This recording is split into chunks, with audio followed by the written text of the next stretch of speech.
days to figure out what book I wanted to read this year for kind of an everyday reader, and decided on My Utmost for His Highest. And I thought, hey, you know what? I'm going to share it again like I did last year with the book. And so we're just going to read January 6th page in here. It's titled Worship, and let's get into it.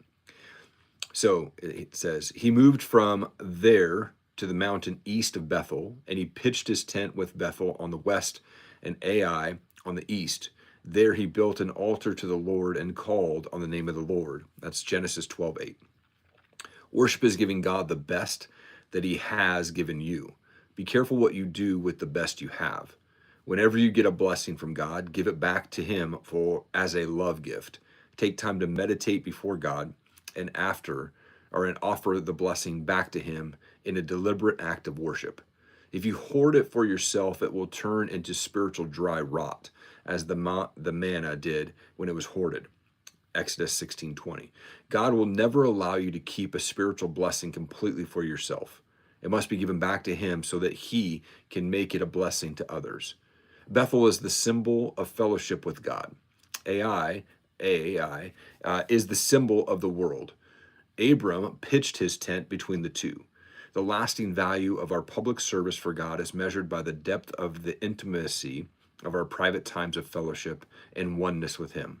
Rushing in and out of worship is wrong every time. There is always plenty of time to worship God. Days set apart for quiet can be a trap, detracting from the need to have daily quiet time with God. That is why we must pitch our tents where we will always have quiet times with him.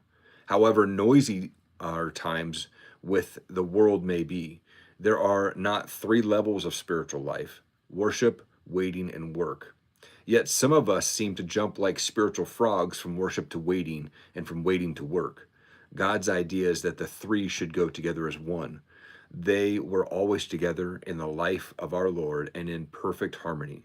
It is a discipline that must be developed. It will not happen overnight. And that's January 6th page from My Utmost for His Highest. There's a link below this video to that book, and hopefully it resonated with you. Praying you have an awesome day. Keep changing the world.